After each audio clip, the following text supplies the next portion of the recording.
നമസ്കാരം. മറ്റൊരു വീഡിയോയിലേക്ക് എല്ലാവർക്കും സ്വാഗതം. മുംബൈയുടെ ഗേറ്റ് വേ ഓഫ് ഇന്ത്യയുടെ ചരിത്രത്തെക്കുറിച്ചും മുംബൈ നഗരത്തിൻ്റെ കുറേ കാഴ്ചകളുമൊക്കെയാണ് നമ്മളിന്ന് ഡിസ്കസ് ചെയ്യാൻ പോകുന്നത്. കൊച്ചിയിൽ നിന്ന് മുംബൈ വരെ എത്തുന്ന വീഡിയോകളെല്ലാം നമ്മളുടെ ചാനലിൽ കിടപ്പുണ്ട്, നിങ്ങൾക്കത് നോക്കാവുന്നതാണ്. അങ്ങനെ ഞങ്ങളത് ഫെബ്രുവരി 1-ാം തീയതിയാണ് ഞങ്ങളവിടെ എത്തിയത്. ഫെബ്രുവരി 1 ഒരു ഞായറാഴ്ചയായിരുന്നു. അങ്ങനെ ഞങ്ങൾ പെരിൻ നരിമാൻ സ്ട്രീറ്റിലാണ് ഞങ്ങളുടെ താമസം അറേഞ്ച് ചെയ്തിരുന്നത്. അപ്പോൾ ഈ പെരിൻ നരിമാൻ സ്ട്രീറ്റിൽ ഞങ്ങൾ ചെന്നപ്പോഴത്തേക്ക് ആക്ച്വലി ഞങ്ങളുടെ താമസ സ്ഥലത്ത് നിന്ന് ഏകദേശം 1.5-2 കിലോമീറ്ററിനകത്താണ് ഗേറ്റ് വേ ഓഫ് ഇന്ത്യ. അപ്പോൾ ഞങ്ങൾ ആ സ്ട്രീറ്റിലെത്തിയപ്പോഴത്തേക്ക് അവിടെ ദുരന്തർ മൂവിയുടെ ഷൂട്ടിംഗ് നടക്കുകയാണ്. ദുരന്തർ മൂവിയുടെ അടുത്ത പാർട്ടിൻ്റെ ഷൂട്ടിംഗ് നടക്കുകയാണ്. അപ്പോൾ ഈ ബാരിക്കേഡ് വെച്ച് ഈ സ്ട്രീറ്റിൽ കയറാൻ മേലാത്തൊരവസ്ഥയും, അപ്പോൾ അവിടുത്തെ ആ ലൊക്കാലിറ്റിയിലുള്ള ഒരു 10-50ഓളം ആൾക്കാർ അകത്തേക്ക് കയറാൻ മേലാതെ നിൽക്കുകയാണ്. ഞങ്ങളുടെ കയ്യിൽ കുറേ ബാഗുമൊക്കെ ഉണ്ടായിരുന്നു. അപ്പം ഞാൻ രണ്ടും കൽപ്പിച്ച് അവിടെ ഒരു ലേഡി പോലീസ് ഓഫീസർ നിൽപ്പുണ്ടായിരുന്നു. ഞാൻ അവരോട് പോയി കാര്യം പറഞ്ഞു, ഞങ്ങളിങ്ങനെ ദൂരെ നിന്ന് വരുന്നു, ഞങ്ങൾക്ക് ബാഗുകളൊക്കെ ഉണ്ട്, ഒന്നും സംഭവിക്കുമെന്ന് ഞാൻ വിചാരിച്ചില്ല. പക്ഷേ ഇവർ അകത്ത് പോയി ഡയറക്ടറോടൊക്കെ സംസാരിച്ച് ഞങ്ങൾ ഇത്രയും പേർക്ക് വേണ്ടിയിട്ട് ഷൂട്ടിംഗ് കുറച്ച് നേരം നിർത്തി വെച്ചു. ബാരിക്കേഡൊക്കെ മാറ്റി ഞങ്ങൾ അകത്ത് കയറി. ശരിക്കും അകത്ത് കയറിയപ്പോൾ കുറേ തീവ്രവാദികളെ വെടിവെച്ച് കൊല്ലുന്ന ഒരു സീനാണ് ഷൂട്ട് ചെയ്തുകൊണ്ടിരിക്കുന്നത്. അപ്പം ചോരയൊക്കെ ഒലിപ്പിച്ച് കുറേ പേര് വെടികൊണ്ടൊക്കെ കിടക്കുന്ന അഭിനേതാക്കളുണ്ട്. ഇവരൊക്കെ അവിടെ നിന്ന് എഴുന്നേറ്റ് ഞങ്ങളിങ്ങനെ വെറുപ്പോടെ നോക്കുകയാണ്, കാരണം ഇവർ കുറേ നേരമായിട്ട് ഇങ്ങനെ വെടികൊണ്ട് കിടക്കുക. അപ്പോൾ അങ്ങനെ ഇത് ഒരു പുതിയൊരു അനുഭവമായിരുന്നു. അപ്പോൾ അതൊന്നും ഷൂട്ട് ചെയ്തില്ല, കാരണം അത് അവരുടെ ജോലിനെ മാനിക്കുന്നതിൻ്റെ ഭാഗമായിട്ട് ഞാനിതൊന്നും ഷൂട്ട് ചെയ്തില്ല. അങ്ങനെ ഞങ്ങളുടെ റൂമിലെത്തി ഫ്രഷായി ലഞ്ച് കഴിച്ച് ഒരു അരമണിക്കൂർ കഴിഞ്ഞപ്പോൾ തന്നെ ഞങ്ങൾ നടക്കാനായിട്ട് ഇറങ്ങി. അപ്പോൾ ഹോർണിമാൻ സർക്കിളിലേക്ക് ഞങ്ങൾ നടന്നാണ് പോയത്. അപ്പോൾ ആദ്യം ഹോർണിമാൻ സർക്കിൾ എന്ന് പറയുന്ന പ്രദേശത്തേക്ക് എത്തി. അപ്പോൾ ഈ പ്രദേശത്തിൻ്റെ പ്രത്യേകത എന്താണെന്ന് പറയാം. അതായത് ഞങ്ങൾ അങ്ങോട്ട് നടന്നപ്പോൾ തന്നെ ഒരു വളരെ വിൻറ്റേജ് കാലഘട്ടത്തിലുള്ള ഒരു റോൾസ് റോയ്സ് കാറൊക്കെ ഇങ്ങനെ ആഡംബരത്തോടെ അവിടെ കിടക്കുന്നു. ബാങ്ക് ഓഫ് ബറോഡയൊക്കെ ഞങ്ങൾ കണ്ടു.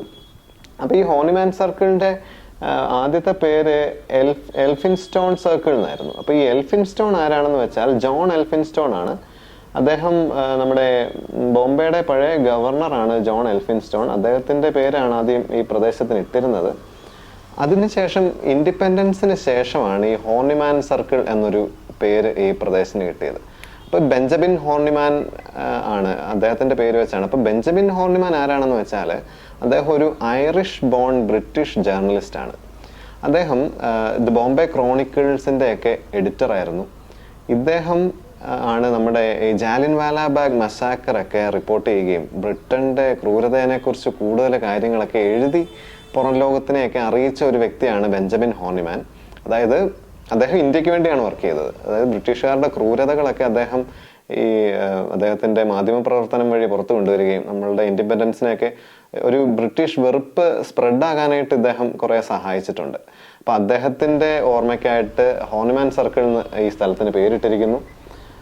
ശരിക്കും ഈ പ്രദേശം ഡിസൈൻ ചെയ്തത് ജെയിംസ് സ്കോട്ട് എന്ന് പറയുന്ന ഒരു ആർക്കിടെക്റ്റാണ്. വളരെ മനോഹരമാണ്. അവിടുത്തെ ആർച്ചുകളും ഒരു ഗ്രീക്ക് എലമെൻ്റ് ഒക്കെ നമുക്കവിടെ കാണാൻ സാധിക്കും. ആ ഒരു ആർച്ചുകളുടെ ഷേപ്പ്, അതുപോലെ ആ പ്രദേശം ഒരു യൂറോപ്യൻ ആർക്കിടെക്ചർ, അതായത് നമ്മൾ ചില ബ്രിട്ടീഷ് റെസിഡൻഷ്യൽ ക്രസൻസ് ഒക്കെ നമ്മൾക്ക് ഓർമ്മ വരും ഈ ഒരു പ്രദേശം കാണുമ്പോഴത്തേക്ക്. അതുപോലെ തന്നെ ആ പ്രദേശത്തിൻ്റെ കല്ലുകളൊക്കെ ഒരു വാം യെല്ലോ കളറാണ്. അപ്പോൾ പോർബന്ദർ സ്റ്റോൺ എന്ന് പറയുന്നൊരു പ്രത്യേക കല്ല് വെച്ചൊക്കെയാണ് ഇത് പണിതിരിക്കുന്നത്. വീണ്ടും ഞങ്ങൾ അവിടുന്ന് നടന്നു. ഞങ്ങൾ ഓൾഡ് കസ്റ്റം ഹൗസ് എന്ന് പറയുന്ന ബിൽഡിങ്ങിൻ്റെ അടുത്തേക്ക് കിടന്നു. അതായത് ഈ ഓൾഡ് കസ്റ്റം ഹൗസിൻ്റെ പ്രത്യേകത, ഇത് 1710 മുതൽ 1714 വരെയുള്ള കാലഘട്ടത്തിൽ പണിത ബിൽഡിങ്ങാണ്. അതായത് 300 വർഷം പഴക്കമുള്ള പഴയ കസ്റ്റം ഹൗസാണ്. ഇപ്പോൾ അത് ഉപയോഗിക്കുന്നത് അഡ്മിനിസ്ട്രേറ്റീവ് ഓഫീസുകളൊക്കെ ആയിട്ടും ഗവൺമെൻറ്റിൻ്റെ പ്രധാനപ്പെട്ട ഓഫീസുകളൊക്കെ ആയിട്ട് ഇതിപ്പോൾ ഉപയോഗിക്കുന്നുണ്ട്. അപ്പോൾ ഞാൻ ഓർക്കുമായിരുന്നു 300 വർഷം പഴക്കമുള്ള ബിൽഡിങ്. അപ്പോൾ ഈ നമ്മളുടെ ഈ അടുത്ത കാലത്ത് പണിത ബിൽഡിങ്ങുകൾക്ക് പോലും ഇപ്പോൾ ബലക്ഷയം സംഭവിക്കുകയും ഇടിഞ്ഞു വീഴുകയൊക്കെ ചെയ്യുന്ന സമയത്താണ് 300 വർഷം പഴക്കമുള്ളത് ഇപ്പോഴും ആഡംബരത്തോടെ ഇങ്ങനെ നിൽക്കുന്നു. അങ്ങനെ ഞങ്ങൾ അവിടുന്ന് വീണ്ടും നടന്ന് ഒരു സെയിൻറ്റ് ആൻഡ്രൂസ് ചർച്ചിലേക്ക് ഞങ്ങൾ പോയി. സെയിൻറ്റ് ആൻഡ്രൂസ് ചർച്ചിൻ്റെ പ്രത്യേകത എന്താണെന്ന് വെച്ചാൽ ഇത് 1819 പണിത ഒരു സ്കോട്ടിഷ് പള്ളിയാണ്. അപ്പോൾ ഇതിൻ്റെ പ്രത്യേകത, ഞങ്ങൾ അതിൻ്റെ വലതുവശത്ത് ഞങ്ങൾ അകത്ത് കയറി വലതുവശത്തേക്ക് നോക്കിയപ്പോഴത്തേക്ക് അവിടെ പഴയ കാലത്തുള്ള മാമോദീസ തൊട്ടിയും അതുപോലെ തന്നെ അതിൻ്റെ ഇടതുവശത്ത് പഴയ കാലത്തുള്ള പ്രസംഗപീഠവും ഒക്കെ കണ്ടു. വളരെ മനോഹരമായിട്ടുള്ള കാഴ്ചകളൊക്കെ ആയിരുന്നു. അവിടുന്ന് ഞങ്ങൾ ഇറങ്ങി വഴിയിലേക്ക് നടന്നപ്പോഴത്തേക്ക് INS വിക്രാന്ത് മെമ്മോറിയൽ, അവിടെ ഒരു വിക്രാന്തിൻ്റെ INS വിക്രാന്ത് നമ്മളുടെ ആദ്യത്തെ എയർക്രാഫ്റ്റ് കാരിയറാണ്. അപ്പോൾ അത് ഡീകമ്മീഷൻ ചെയ്തായിരുന്നു. അപ്പോൾ അതിൻ്റെ ഒരു എലമെൻ്റ്, അതിൻ്റെ ഒരു പോർഷൻ അവിടെ ഇങ്ങനെ ഒരു ലോണൊക്കെ പിടിപ്പിച്ച് അവിടെ ഇങ്ങനെ മനോഹരമായിട്ട് ഡിസ്പ്ലേ ചെയ്തിരിക്കുന്നു. അപ്പോൾ അവിടെ എന്തോ ഒരു കോൺസേർട്ടോ എന്തോ നടക്കുന്നതിൻ്റെ തിരക്കുകളുണ്ട്. അതുപോലെ തന്നെ ദുരന്തർ മൂവി ഷൂട്ടിങ് നടക്കുന്നതുകൊണ്ട് അതിൽ വന്ന ആൾക്കാരുടെ ക്യാരവാൻസ് ആയിരുന്നു. ആ വഴി മുഴുവൻ ഈ ഇവരുടെ ക്യാരവാൻ, ക്യാമറമാൻ്റെ ക്യാരവാൻ, ആക്ടേഴ്സിൻ്റെ ക്യാരവാൻ, അങ്ങനെ കുറച്ച് റഷ് ഉണ്ടായിരുന്നു. പിന്നെ ഈ മൂവി സ്റ്റാർസിനെയൊക്കെ കാണാൻ വരുന്ന ആൾക്കാരും അവിടെ കണ്ടമാനം ഉണ്ടായിരുന്നു. അങ്ങനെ കുറച്ച് തിരക്കുകളുണ്ടായിരുന്നു റോഡിൽ. റോഡിനൊക്കെ പിന്നെ നല്ല വീതിയാണ്, ഭയങ്കര ലക്ഷറി കാറുകളൊക്കെ അവിടെ ഇങ്ങനെ പാർക്ക് ചെയ്തിട്ടിരിക്കുന്നു. റോഡുകൾക്ക് ഭയങ്കര വീതിയാണ്. അപ്പോൾ നമ്മൾ കേരളത്തിൽ റോഡ് ക്രോസ് ചെയ്യുന്നത് പോലെ ഇവിടെ റോഡ് ക്രോസ് ചെയ്യുന്നത് ശരിയാകത്തില്ല. കാരണം ഒരു മൈതാനം പോലെ കിടക്കുക, നമ്മൾ ഓടിയാൽ പോലും അപ്പുറത്ത് എത്തത്തില്ല. അതുകൊണ്ട് ട്രാഫിക് സിഗ്നലൊക്കെ അനുസരിച്ച് മാത്രം നമുക്ക് റോഡ് ക്രോസ് ചെയ്യാനായിട്ട് സാധിക്കുകയുള്ളൂ. കുറച്ചും കൂടെ മുമ്പോട്ട് ചെന്നപ്പോഴത്തേക്ക് വിക്രാന്ത് മെമ്മോറിയൽ, ഒരു മോഡൽ, വിക്രാന്ത് കപ്പലിൻ്റെ ഒരു മോഡല് അവിടെ ഡിസ്പ്ലേ ചെയ്തിരിക്കുന്നത് കണ്ടു. അതൊക്കെ കണ്ട് മുമ്പോട്ട് പോയപ്പോഴത്തേക്കാണ് ഡിപ്പാർട്ട്മെൻറ്റ് ഓഫ് അറ്റോമിക് എനർജിയുടെ വളരെ ഉയരമുള്ള ഒരു ബിൽഡിങ് ഞങ്ങൾ കണ്ടു. അപ്പോൾ ആ ഫുട്പാത്തിൽ കൂടി ഞങ്ങളിങ്ങനെ പതുക്കെ മുമ്പോട്ട് ഇങ്ങനെ നടന്ന്, ഒരു ആൽമരമൊക്കെ ഇങ്ങനെ വളർന്നു നിൽക്കുന്ന നല്ല ഒരു ട്രീ കവറുണ്ട്, നല്ല തണലൊക്കെയാണ്. അതിൽ ഞങ്ങളിങ്ങനെ നടന്ന് കുറച്ച് മുമ്പോട്ട് എത്തിയപ്പോൾ അങ്ങ് ദൂരെ വളരെ ആഡംബരത്തോടെ, തല ഉയർത്തി പ്രൗഢിയോടെ നമ്മുടെ ഗേറ്റ് വേ ഓഫ് ഇന്ത്യ ഇങ്ങനെ നിൽക്കുകയാണ്. ഭയങ്കര രസമാണ് ആ കാഴ്ച കാണാൻ. നല്ല സൗണ്ട് പൊല്യൂഷൻ ഉണ്ട് അവിടെ. ആൾക്കാരൊക്കെ നല്ല ഓണടിയും കാര്യങ്ങളുമൊക്കെയാണ്. ആയിരക്കണക്കിന് ആൾക്കാർ, വിദേശികളും ഒക്കെ വരുന്ന ഒരു സ്ഥലം. ചെറിയ കുട്ടികളെയൊക്കെ ആയിട്ട് വരുന്ന, വീക്കെൻഡ് ആയതുകൊണ്ട്, അതൊരു ഞായറാഴ്ചയായിരുന്നു, വീക്കെൻഡ് ആയതുകൊണ്ട് തന്നെ ആൾക്കാർ ഒരാഴ്ചത്തെ ഫ്രസ്ട്രേഷനൊക്കെ തീർക്കാൻ വരുന്ന ഒരു പ്രദേശമാണ്. ഫാമിലി ആയിട്ടും ഒക്കെ വരുന്നുണ്ട്, വിദേശികളും ഒക്കെ വരുന്നുണ്ട്. അപ്പം മുമ്പോട്ട് കുറച്ചും കൂടെ പോയി അവിടെ ഈ കരിങ്കല്ലിൻ്റെ പാളികളാണ് നിലത്ത് പാകിയിരിക്കുന്നത്. അതൊക്കെ തേങ്ങി തുടങ്ങിയിരിക്കുന്നു. കാരണം ആയിരക്കണക്കിന് ആളുകൾ, ഞങ്ങൾ വൈകുന്നേരമാണ് വന്നത്. അപ്പോൾ അന്നേരം തന്നെ നമ്മൾ ഒറ്റ ഫ്രെയിമിൽ തന്നെ 1000-ലധികം ആളുകളെ നമുക്ക് കാണാൻ പറ്റും. രാവിലെ മുതൽ കണ്ടമാനം ആളുകൾ അവിടെ വരുന്നുണ്ട്.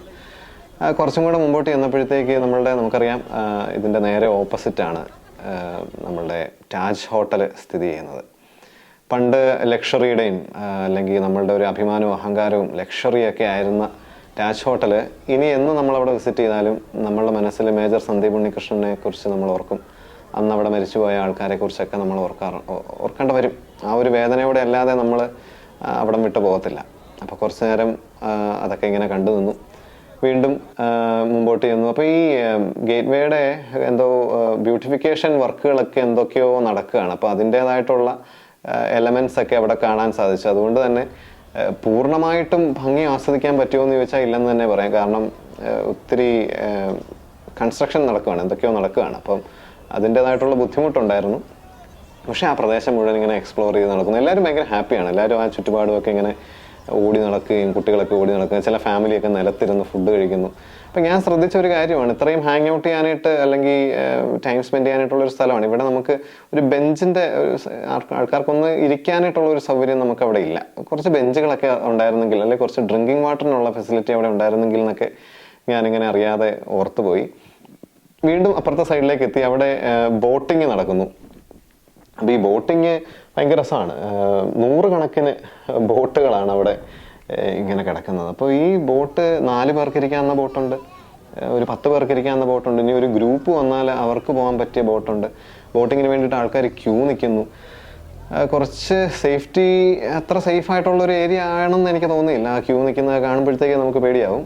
പക്ഷേ ഞാൻ ഓർക്കുമായിരുന്നു, ഒരു മോണുമെൻറ്റ് വന്നപ്പോഴത്തേക്ക് അതുമായിട്ട് ബന്ധപ്പെട്ട് വളരുന്ന എക്കോണമീനെ കുറിച്ച് ഞാനൊന്ന് ചിന്തിച്ച് നോക്കി. അവിടെ പലതരം കച്ചവടം നടക്കുന്നുണ്ട്. ഈ ബോട്ടിങ് വഴി തന്നെ എത്ര സാമ്പത്തികം, എക്കണോമി എന്നാ പറയുന്നത്, പൈസ ഷെയറിങ് അവിടെ നടക്കുന്നുണ്ട്. അപ്പോൾ അതൊക്കെ ഒരു നല്ല കാര്യമായിട്ട് തന്നെയാണ് എനിക്ക് തോന്നിയത്. പിന്നെ ഞാൻ അത്ഭുതത്തോടും കുറച്ച് കഴിയുമ്പോഴത്തേക്ക് അറപ്പോടും ഒക്കെ കണ്ട ഒരു കാര്യം ഉണ്ടായിരുന്നു അവിടെ. അത് എന്താണെന്ന് വെച്ചാൽ, നമ്മുടെ ഈ ഗേറ്റ് വേയുടെ ഒരു ഏകദേശം ഫ്രണ്ടിലായിട്ട് സൈഡിലായിട്ട് ഒരു പീരങ്കി വെച്ചിട്ടുണ്ട്. അപ്പോൾ ഈ പീരങ്കി തല കുത്തി വെച്ചിരിക്കുക. അതിൻ്റെ പുറത്തൊരു സഞ്ചി പോലത്തെ, ഒരു ചാക്ക് പോലത്തെ ഒരു സാധനം ഇങ്ങനെ തൂക്കിയിട്ടിരിക്കുന്നു. ഈ ചാക്കിൻ്റെ അകത്താണ് ഇവന്മാർ ഈ വേസ്റ്റ് ഒക്കെ കൊണ്ടിടുന്നത്, ഈ ചായ കുടിച്ചതിൻ്റെ കപ്പും മുട്ടായി കടലാസും. അപ്പോൾ ഞാൻ ഓർക്കുമായിരുന്നു, നമ്മുടെ ആഞ്ചലോ ഫോർട്ട്, കണ്ണൂരുള്ള ആഞ്ചലോ ഫോർട്ടിൽ ഇതുപോലെ എത്രയോ പീരങ്കിയുണ്ട്. നമ്മളതൊക്കെ എത്ര ബ്യൂട്ടിഫുൾ ആയിട്ട് സംരക്ഷിച്ചിരിക്കും. ഇതൊക്കെ ആർക്കിയോളജിക്കൽ ഡിപ്പാർട്ട്മെൻറ്റിൻ്റെ അണ്ടറിൽ വരുന്നതാണ്. പക്ഷേ ആ പീരങ്കിയൊക്കെ സംരക്ഷിക്കേണ്ടതാണ്. അതിൻ്റെ ചൂട് മുഴുവൻ ഈ പാൻപരാഗ് തുപ്പി ചുമന്നിരിക്കുക. ഒന്ന് ഓർത്ത് നോക്കി, നമ്മൾ വിദേശികളൊക്കെ വരുന്ന ഒരു സ്ഥലം, ഇവിടെ ഒരു വേസ്റ്റ് ബിൻ വെക്കാനായിട്ടുള്ള സാഹചര്യം ഇവർക്കില്ലേ എന്ന് ഞാൻ വിചാരിച്ചു. വലിയൊരു ഒരു ഇൻ്റർനാഷണൽ നാണക്കേടാണ് ഇവിടെ ഒരു വേസ്റ്റ് ബിൻ വെക്കാത്തതും, അല്ലെങ്കിൽ ഇങ്ങനെ ഒരു സംരക്ഷിക്കേണ്ട ഒരു സാധനത്തിൻ്റെ മേളിൽ കൂടെ ഒരു സഞ്ചി തൂക്കിയിടുകയും അതിൻ്റെ അകത്ത് വേസ്റ്റ് ഇടുന്നതൊക്കെ സിവിക് സെൻസിൻ്റെ ഒക്കെ ഒരു പ്രശ്നമാണ്. അത് കഴിഞ്ഞിട്ട് ഞാൻ ഓർത്തു, അറ്റ്ലീസ്റ്റ് അവന്മാർ ഈ സഞ്ചിക്കകത്തെങ്കിലും കപ്പിടാൻ കാണിച്ച മാന്യതയെ നമ്മൾ കാണാതെ പോകരുത് എന്നൊക്കെ ഞാനിങ്ങനെ വിചാരിച്ചു. അങ്ങനെ ആ കാഴ്ചകളൊക്കെ കണ്ട് കുറച്ചും കൂടെ കഴിഞ്ഞപ്പോഴത്തേക്ക് പപ്പായും മമ്മിയൊക്കെ ഇങ്ങനെ അവരുടെ ഫ്രണ്ട്സുമായിട്ട് സംസാരിച്ചുകൊണ്ടിരിക്കുകയാണ്. ഇവരെല്ലാവരും ഈ ബാങ്ക് ഉദ്യോഗസ്ഥരായതുകൊണ്ട് ഇവരുടെ സംസാരങ്ങളും ഒക്കെ ബാങ്കുമായിട്ട് ബന്ധപ്പെട്ടായിരിക്കും. ഇവർ RBI പോയ കഥകളും ഫ്രോഡ് ലെൻസിനെ പിടിച്ച കഥകളും അതുപോലെ ഇൻഫ്ലേഷനെ കുറിച്ചും സ്വർണത്തിൻ്റെ വിലയെക്കുറിച്ചും ഇവരുടെ പല തമാശകൾ പോലും അങ്ങനെ എനിക്ക് ആസ്വദിക്കാനായിട്ട് അങ്ങനെ പറ്റിയിട്ടില്ല. പക്ഷേ ഞാൻ അവരുടെ കൂടെ തന്നെ ഉണ്ടായിരുന്നു. ഭയങ്കര രസമാണ് ഇവരുടെ കൂടെയുള്ള യാത്രകളുമൊക്കെ. അങ്ങനെ അവരുടെ കൂടെ കുറേ ടൈം സ്പെൻഡ് ചെയ്തു. കുറച്ച് കഴിയുമ്പോഴത്തേക്ക് നേരം വൈകി, ലേറ്റായി, സൂര്യപ്രകാശമൊക്കെ പോയി. ആ സമയം ഇതിന് വേറൊരു ഭംഗിയാണ്. ആ ലൈറ്റൊക്കെ ഇട്ട് താജ് ഹോട്ടലൊക്കെ ഇങ്ങനെ ലൈറ്റിൽ നല്ല തിളങ്ങി നിൽക്കുകയാണ്. അപ്പോൾ ആ കാഴ്ചകൾ ഒക്കെ ഇങ്ങനെ ആസ്വദിച്ചു. ഫോട്ടോഗ്രാഫേഴ്സൊക്കെ കുറേ പേരുണ്ട്, ഫോട്ടോ എടുത്ത് ജീവിക്കുന്നവരുണ്ട് അവിടെ. ഈ ചെറിയ കടല വിറ്റ് ജീവിക്കുന്നവർ, ചായ വിറ്റ് ജീവിക്കുന്നവർ, ലക്ഷറി ഹോട്ടൽ വെച്ച് ജീവിക്കുന്നവർ. അങ്ങനെ ഒരു മോണുമെൻറ്റ് വരുമ്പോഴത്തേക്ക് അതിനെ ചുറ്റിപ്പറ്റി വളരുന്ന എക്കോണമീനെ കുറിച്ചുമൊക്കെ ഞാനിങ്ങനെ കുറേ ചിന്തിച്ചു. അങ്ങനെ ശരിക്കും നമ്മുടെ ഈ ഗേറ്റ് വേ ഓഫ് ഇന്ത്യനെ കുറിച്ച് പറയുകയാണെങ്കിൽ ഏകദേശം 26 മീറ്റർ ഉയരമുള്ള ഒരു ബിൽഡിംഗ് ആണ് ഇത്.